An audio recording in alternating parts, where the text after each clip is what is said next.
Cincin Perintah Kaisar Naga. Bab 5006 hingga 5008. Bersama suara serak, cerita berlanjut. Tatapan mata inspektur itu menatap Sentian semakin dingin, dan hasrat membunuh pun muncul di dalamnya. Sentian merasakan niat membunuh dari sang inspektur, dan menggenggam pedang pembunuh naga erat-erat di tangan kanannya, ekspresinya amat serius. Menghadapi inspektur yang telah berubah menjadi naga suci, Sentian tidak berani ceroboh sama sekali, kalau tidak, dia mungkin akan kehilangan nyawanya. Senior, kalau aku kalah nanti, kamu harus memanfaatkan kesempatan ini untuk memiliki badanku dan menolongku. Sentian berkata kepada Raja Iblis Awan Merah. Apapun. Raja Iblis Ciun menyilangkan kakinya dan berbaring di lautan kesadaran Sentian, merasa bebas dan tenang. Sentian tercengang dan berkata dengan marah, sialan, kamu makan makananku, minum minumanku, dan tinggal di rumahku, tetapi sekarang kamu mengucapkan kata-kata dingin seperti itu, di mana hati nuranimu? Jangan selalu bergantung padaku, nak.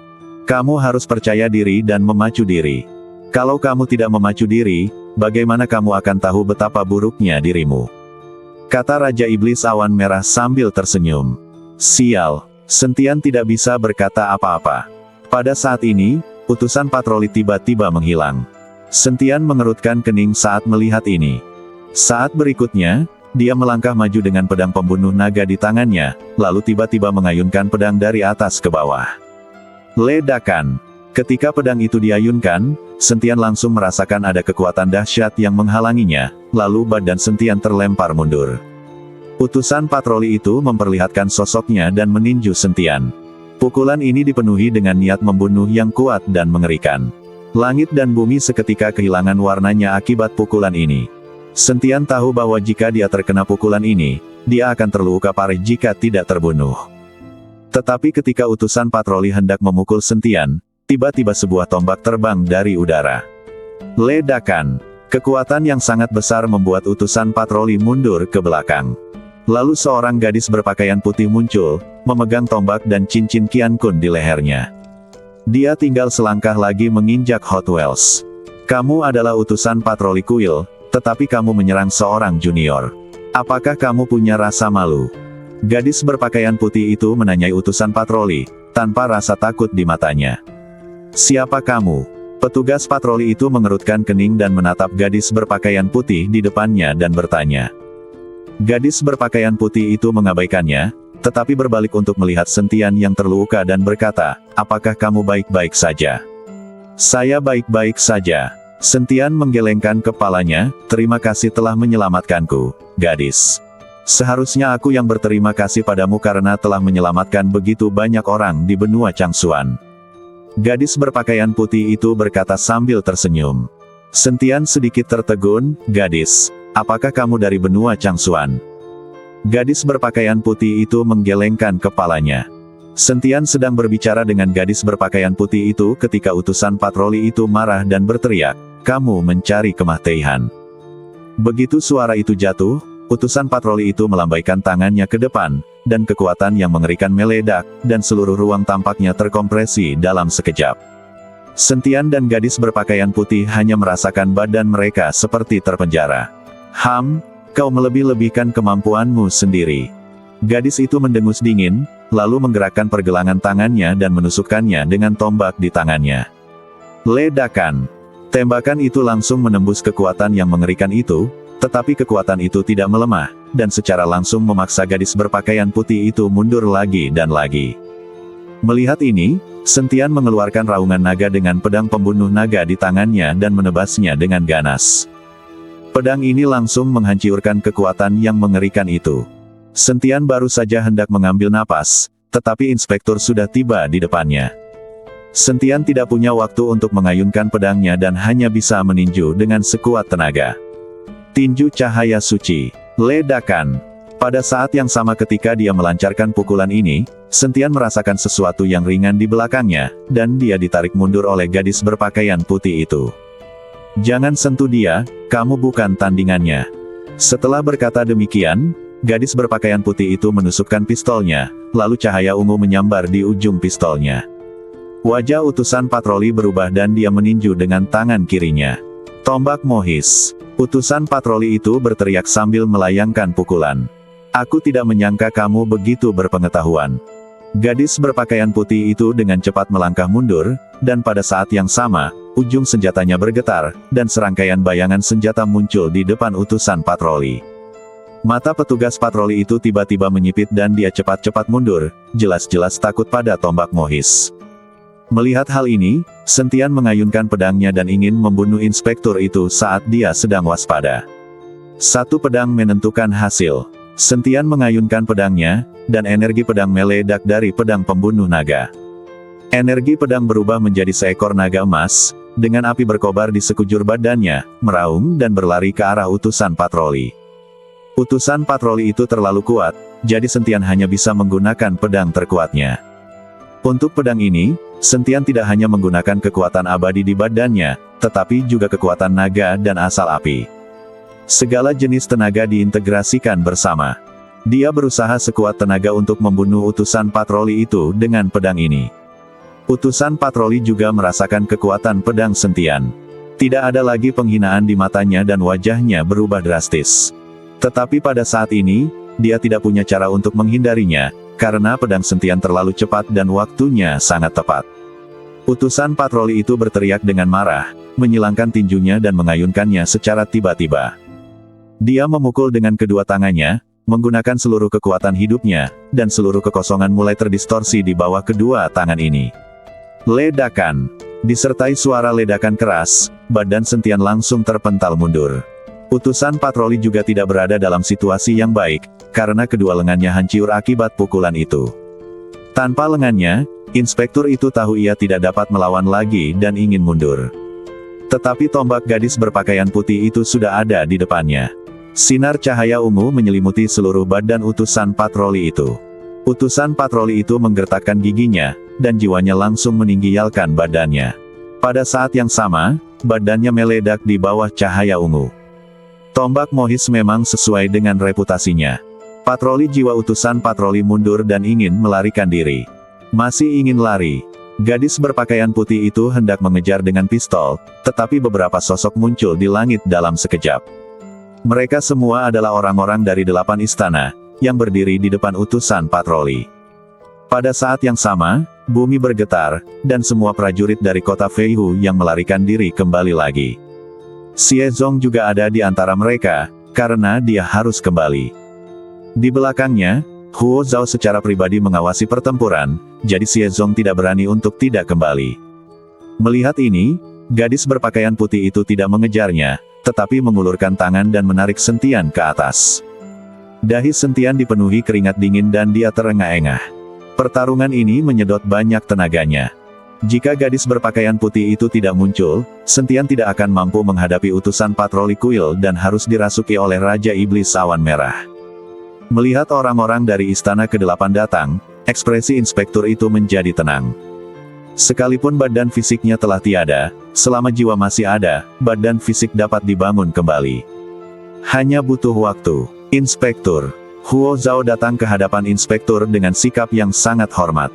Para inspektur ini setara dengan penegak hukum di seluruh kuil, dan mereka secara khusus bertanggung jawab untuk memeriksa kondisi di setiap cabang kuil, sama seperti Departemen Inspeksi Disiplin. Ada rasa dingin di mata utusan patroli itu, dan dia melotot ke arah Huo Zhao, biarkan seseorang membunuh mereka, dan kau antar aku kembali ke istana, aku ingin membangun kembali badanku. Ya, Tuan. Huo Zhao mengangguk, lalu berkata kepada Jie Zong, semuanya, ambil tindakan, siapapun yang melarikan diri tanpa izin akan dibunuh. Jie Zong mendengarnya dan memerintahkan dengan tak berdaya, bunuh. Prajurit yang tersisa dari kota Feihu semuanya bergegas menuju Sentian dan gadis berpakaian putih. Sekelompok besar orang, berhadapan dengan 2 orang. Pada saat ini, Jie Zong tidak berani menahan diri sama sekali. Huo Zhao melirik Sentian dengan ekspresi yang sangat rumit, lalu melindungi jiwa utusan patroli dan pergi dengan cepat. Jika inspektur itu benar-benar mendapat masalah di wilayahnya, akan sulit baginya, Master Istana ke-8, juga. Sentian mengerutkan kening saat dia melihat kerumunan orang yang bergegas ke arahnya. Apa yang sedang kamu pikirkan? Tanya gadis berpakaian putih. Aku bingung, apakah harus lari atau tidak? Kata Sentian. Bagaimana menurutmu? Gadis berpakaian putih itu tersenyum. Lari. Setelah mengatakan itu, Sentian berbalik dan hendak berlari. Namun sebelum dia bisa melarikan diri, dia melihat tanah berguncang dan sekelompok besar orang bergegas menghampirinya. Si lalat Godfly membawa kembali anak buahnya, Feng Xian, Hu Maxi, Bai Yi, Si Urui, Nuo Qing. Mereka semua kembali, membawa semua prajurit kota badak. Bagaimana mungkin kita meninggalkan kakak tertua kita sendiri? Bunuh mereka semua, sampai mereka semua musnah. Si lalat pengganggu meraung. Para prajurit kota badak menyerbu ke arah prajurit kota harimau terbang. Kedua belah pihak bertarung lagi. Ketika Xie Chong melihat ini, dia sedikit mengernyit. Mereka jelas telah melarikan diri, tetapi sekarang mereka dipaksa kembali. Tetapi kali ini, dia tahu dia tidak bisa melarikan diri. Kalau tidak, dia tidak akan pernah bisa lolos dari hukuman kuil. Bunuh semua orang, ini adalah saat terakhir pertempuran. Jie Zong meraung. Para prajurit kota Feihu juga tahu bahwa sekarang mereka tidak punya jalan keluar lain selain bertarung sampai mati. Pertarungan mencapai puncaknya saat keduanya bersentuhan. Melihat ini, Sentian juga bergegas maju dengan pedangnya, tidak lagi berpikir untuk melarikan diri. Sentian, si gadis berpakaian putih, si gila abadi, Hu Maxi, semuanya merupakan master. Mereka tak terkalahkan di antara para prajurit. Bahkan seorang prajurit kelas 1 di alam keabadian yang tersebar tidak akan pernah bertahan lebih dari satu putaran di tangan mereka. Secara bertahap, Rhino City memperoleh keunggulan. Jie Zong menatap semua yang ada di depannya, matanya dipenuhi ketidakberdayaan dan ketakutan. Jika semua anak buahnya terbunuh, kota Feihu tidak akan ada lagi, dan jabatannya sebagai penguasa kota akan tamat sepenuhnya. Tepat ketika Jie Zong merasa tidak berdaya, tiba-tiba bayangan hitam jatuh dari langit seperti tetesan air hujan. Orang-orang ini berpakaian hitam, dan masing-masing dari mereka sangat kuat. Setelah mengawal inspektur, Huo Zhao mengirim sejumlah besar orang dari 8 istana. Bergabungnya orang-orang dari 8 istana ini langsung menggeser keseimbangan ke arah kota Feihu.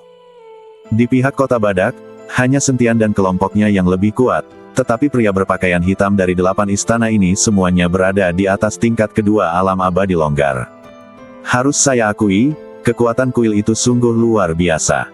Jika tidak, salah satu istana ke-8 dapat mengendalikan seluruh kota Feihu dan menggunakan penguasa kota Feihu Jie Zong sebagai bawahannya.